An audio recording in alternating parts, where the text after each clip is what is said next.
Friends, Dave Paulides, Canada Missing Project, and that is Huck.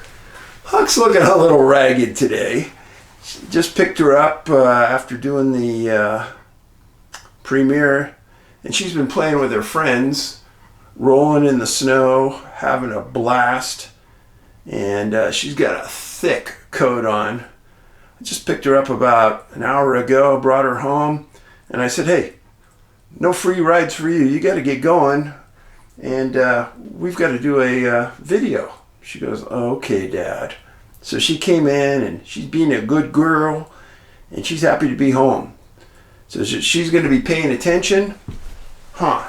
Yeah, you're a good girl. We love you. Yeah, you're a good girl.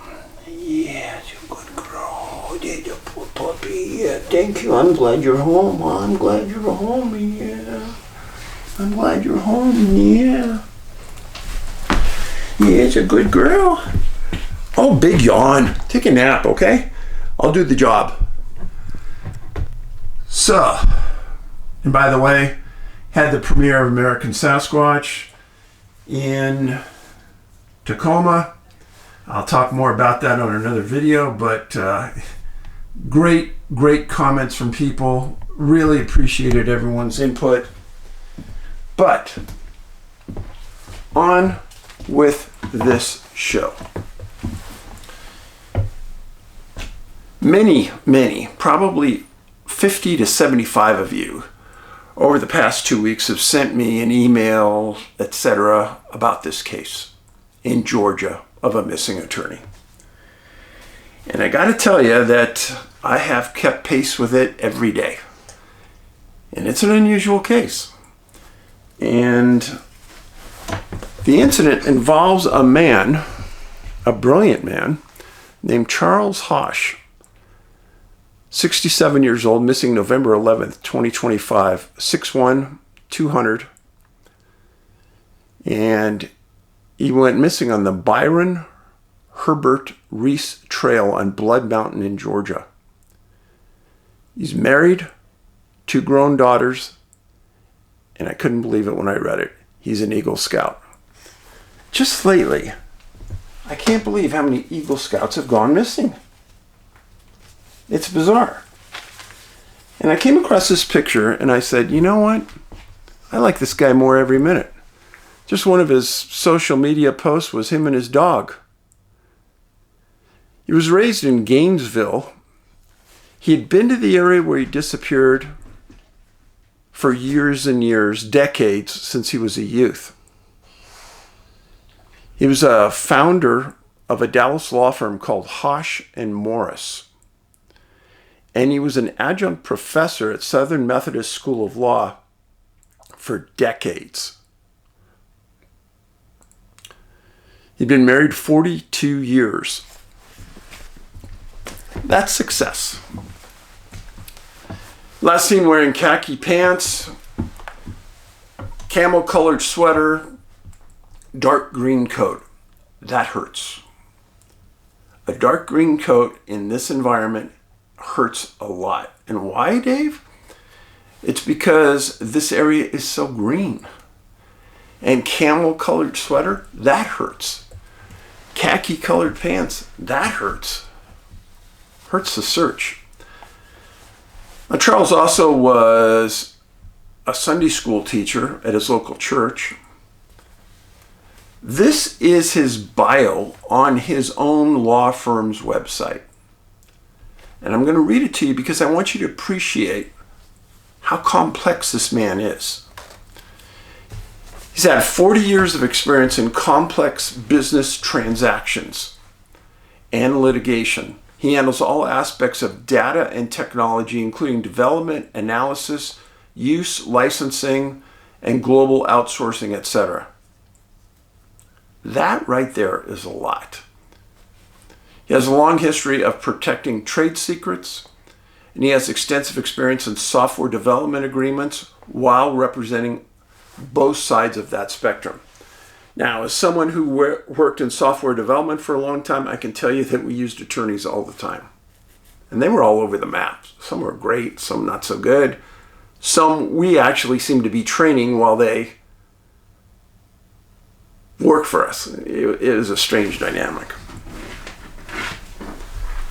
He's handled business lawsuits throughout his career. Since '91, has been a mediator on business disputes. And for the past 30 years has dedicated himself to helping upcoming and new attorneys while continually teaching at the Dedman School of Law at SMU University.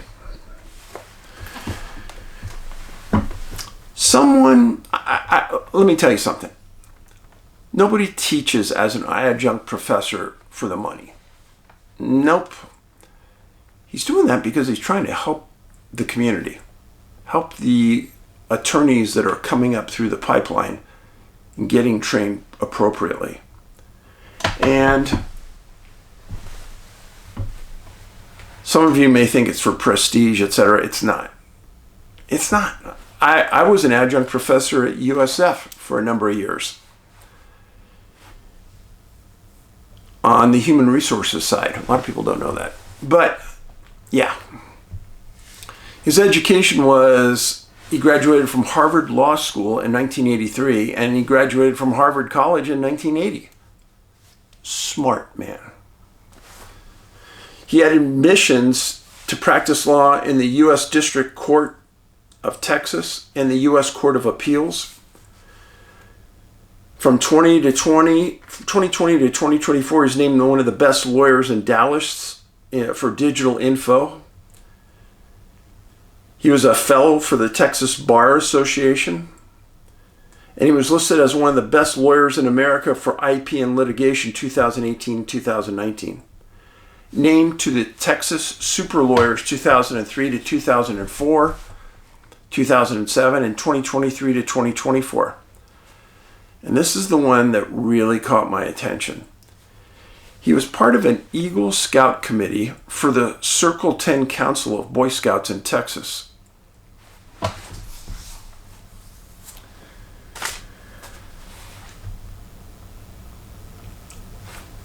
I'm not sure, but we might be breaking ground on a new subgroup of missing people, Eagle Scouts. Seems like this last year I've bumped into more stories of Eagle Scouts disappearing. You couple that with intellect, which Charles definitely fits, and you've definitely caught my attention. So he went missing on Bald Mountain in northern Georgia. It's the tallest mountain on the Georgia stretch of the Appalachian Trail. Now stop there. The Appalachian Trail. A longtime follower knows I have covered several cases of people who have disappeared on the Appalachian Trail. It's one of Georgia's most popular hiking trails, Blood Mountain. And there's several trails around, up, down, and along the sides of the mountain. Now, the Byron Reese Trail at Neal's Gap is a 1.35 mile round trip, and the sites include mossy streams and fern-filled trailheads, etc. Now, there's also a Byron Reese Trail and the Appalachian Trail to the Blood Mountain summit. That's 4.3 miles round trip, probably the most popular and the direct route, with the trail very well marked. Now, why is that important? If the trail is very well marked, it's hard to get lost. It's extremely popular, well marked, and maintained. Now, at the summit of that trail, on the top of Blood Mountain, there's actually a protection hut that's built by a trail association in Georgia. One of the things that caught my attention is, that's kind of a strange name for a mountain, Blood Mountain. How did it get its name? Well, there was a battle in the 1700s between two Native American tribes. One was the Cherokee, and different sites said different things for the second tribe. One of the most common ones, it was the Cherokees against the Creeks. The mountain's located almost halfway between Atlanta and Gatlinburg, Tennessee. Gatlinburg. Look up Gather Up events. Gather Up, one word, events. And look up, just scroll down on the events segment, and we have an upcoming event there in Gatlinburg. I am not listed there, but I will be there. I'm going to be taking Dr. Meldrum's spot, unfortunately. God rest his soul. And by the way, in the last week, I've had many people talk to me about Dr. Meldrum. One of the most well-liked people in that community. A gentleman, highly missed, and I want to tell his family that a lot of people love that guy. And Mrs. Meldrum, the boys, if you're watching, I want you to know your dad and your father and your husband were loved. Back to this story. Missing on Blood Mountain. During the research on this story, I found several places where his daughter had talked to different individuals, made some appearances on some shows, just pounding away trying to get help to find her dad. She's doing the perfect thing. She said that her dad was someone who liked to drive, and he made cross-country trips. And he was on a trip when he went to Blood Mountain. It was all planned. He actually was near the end of the trip and had just finished visiting his older brother named Hayward. And he continually kept in touch with his family, told them where he was on his trip, what his next stop would be, etc. Which is what you should be doing when you're going cross-country, stopping at various locations. Let people know where you're at, what you're doing. Well, after seeing his brother, he told his family that he was going to make a stop and hike Blood Mountain in Georgia. He had been to this mountain for decades. He grew up in Gainesville. He went to this place as a youth. Told his family that he didn't intend to make it a lengthy trip, but he wanted to hike it. He parked his car at the Byron Herbert Reese Trailhead on November 11th. He headed out along the trail, and he told his family that he didn't expect to be a long duration hike. Well, subsequent investigation showed that at about 1:30 in the afternoon, he was on the summit of the mountain. He actually conversed with some individuals at the top. It was cordial, polite. They actually made a note that he wasn't wearing hiking shoes. And his family said that would have been something he would have done. And they saw him descend from the summit like he was going to walk downhill towards the trailhead. There were no other sightings and no other communication with the family. And there has been no other people along the trail that said that they saw him. Now, what search and rescue people have stated continually, if you were on Blood Mountain on November 11th, please contact the Union County Sheriff's Office, the one doing the search and rescue. The reason being is that they're trying to come up with pictures, a location where he was last seen on the trail, what his behavior might have been like, etc. Well, the family had not heard from him. They said it wasn't supposed to be a long hike. Late on November 11th, they called law enforcement and asked them to check the trailhead for his vehicle. They did, and they found it there. Nothing unusual in the car, nothing disturbed, nothing broken. Just looked like he parked it there and left. An ominous sign for the family, no doubt.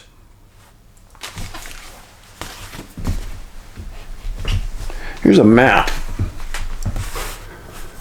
Knoxville, Tennessee, Gatlinburg, Tennessee, Great Smoky Mountains National Park. This is the trailhead in Georgia. This is Atlanta. It's almost halfway between Gatlinburg and Atlanta. This is very lush area, thick.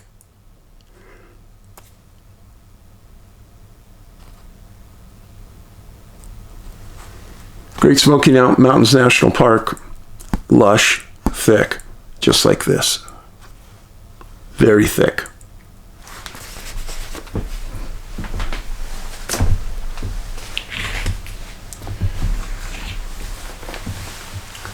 So, November 12th, the Union County Sheriff's Office in Georgia, along with the Union County Fire Chief, organized a search and rescue. I've told you repeatedly that when you're in these rural areas, it's very hard to get a big response and advanced technology to do searches. This area is pretty remote, and Union County still did a pretty good job getting upwards of 60, 70, 80, even 90 people on some days into that area. Charles's daughter, Julia, was one of those people that left almost immediately for the search and rescue headquarters and stayed on scene. Good for her. She stated on a show that Charles's sudden failure to check in once he supposedly reached the car was highly unusual. Well, it does appear like he didn't reach the car. But the question comes in, what happened and where did it happen? We know he was last seen at the summit, but could he have walked up to his car and something happened? Union County put drones in the sky around Blood Mountain, and multiple canine teams were put on the trails along with ground pounders. The area was described by search and rescue members as very lush, heavy forest cover, and rocky slopes. Hold your taters. That heavy forest cover is not good for drones. Drones usually stay up 100 to 200 feet, scanning the area, depending if it's a FLIR drone or standard drone.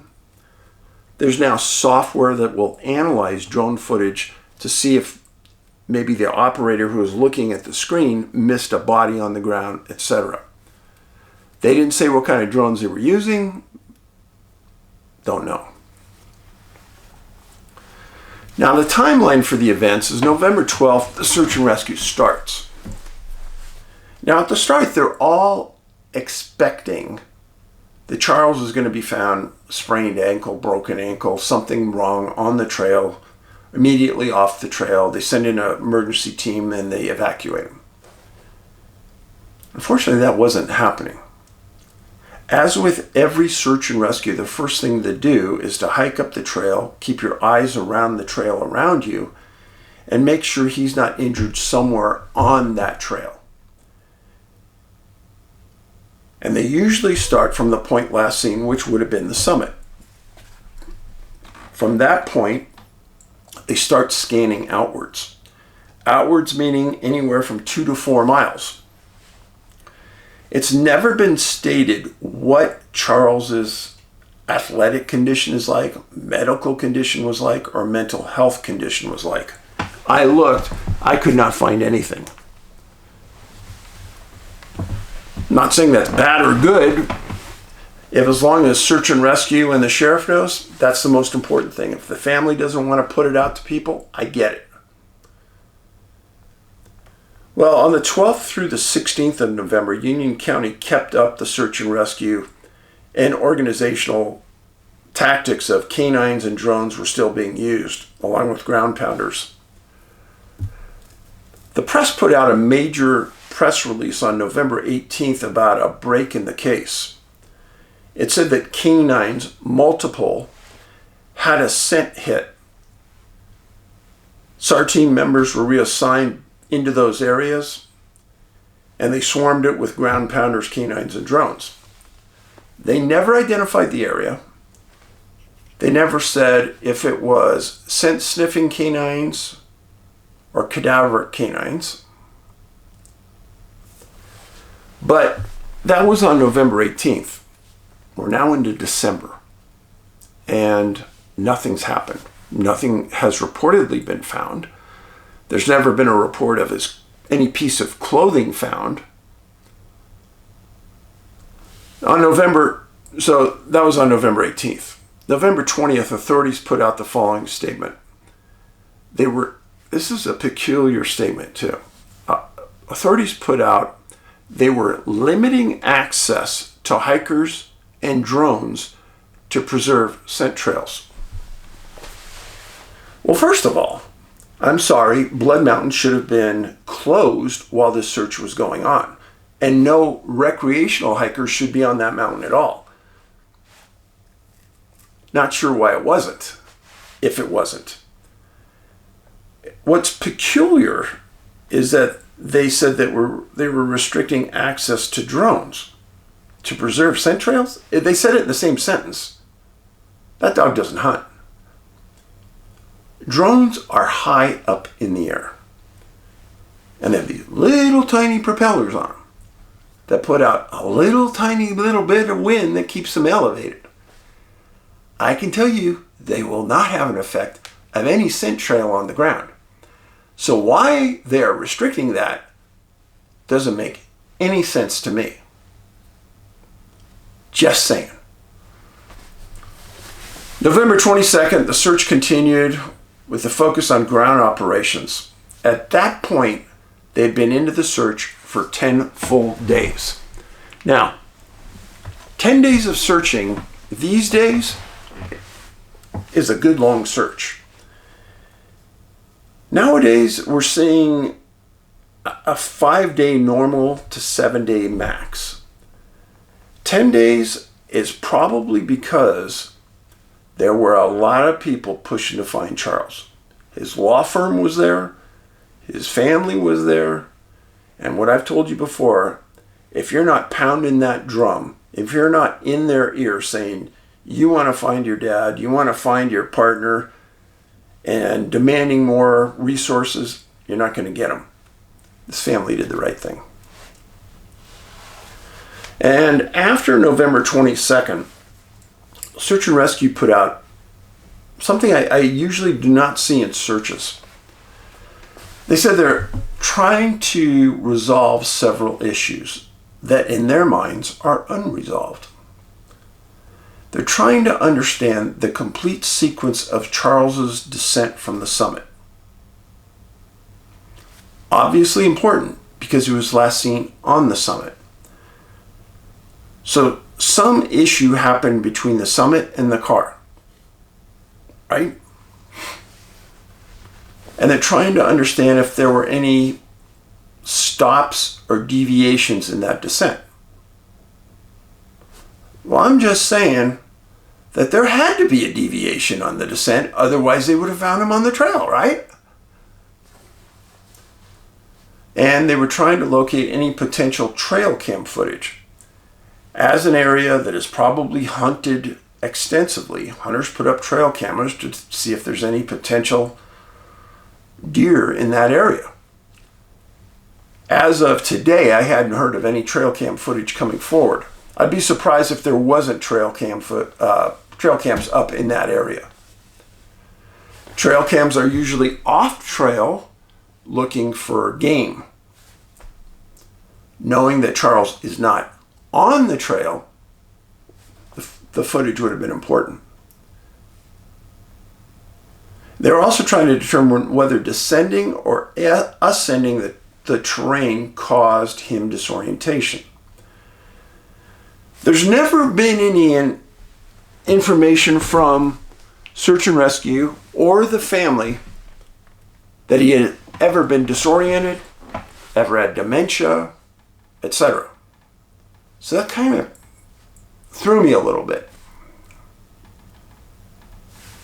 But what's more peculiar to me is that he had been on this mountain probably hundreds of times in decades since he was a youth. So the idea that he was lost seems very hard unless he had some kind of dementia maybe. Or he was sick, injured.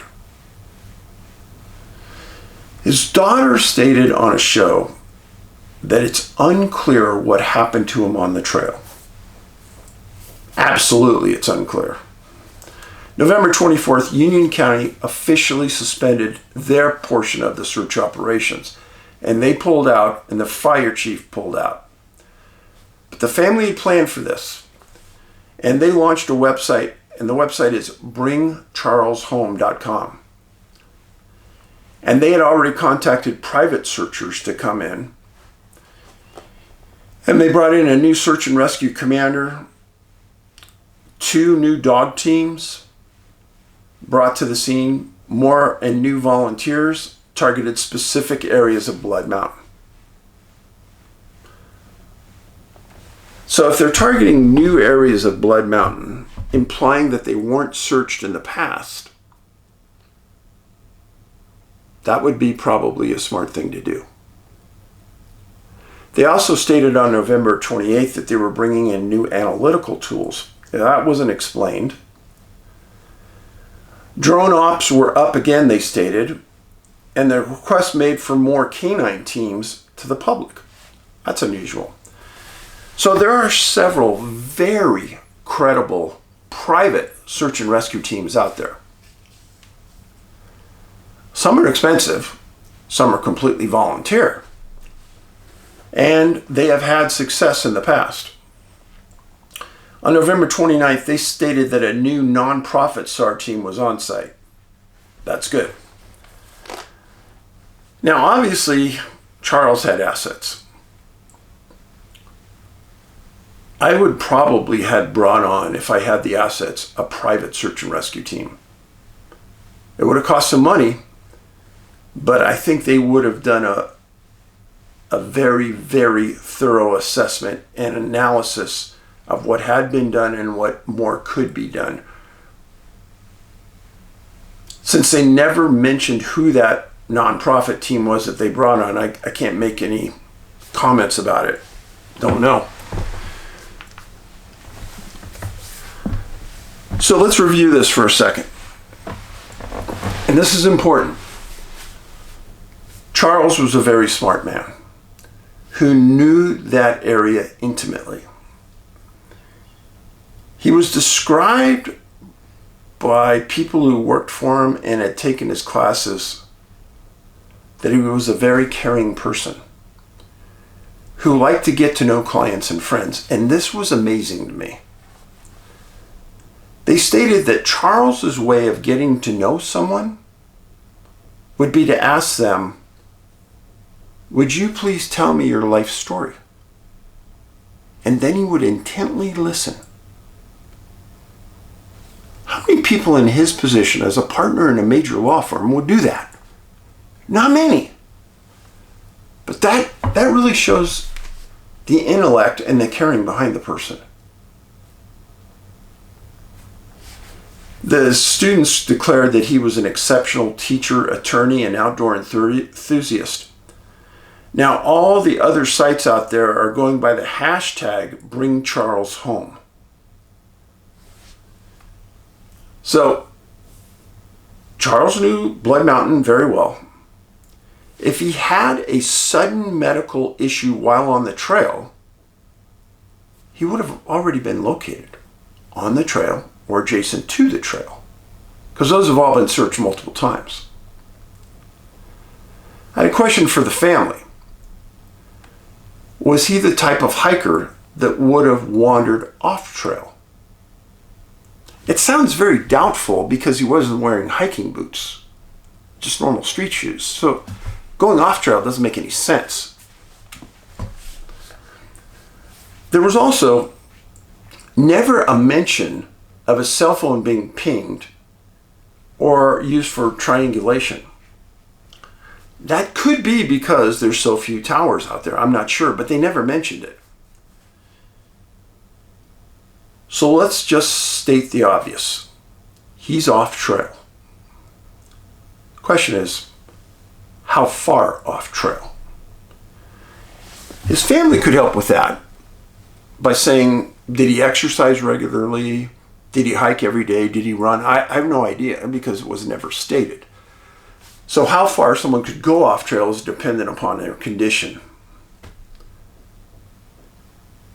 There's no mention of mental health state or any possible medical issues anywhere. Point last seen is the summit of Blood Mountain at 1:30 p.m. November 11th. The location of where the canines had that scent hit has never been identified, which is an important point. How many dogs had the hit? Julia, the daughter, is doing a fantastic job trying to bring her dad home. And we need to pray for her.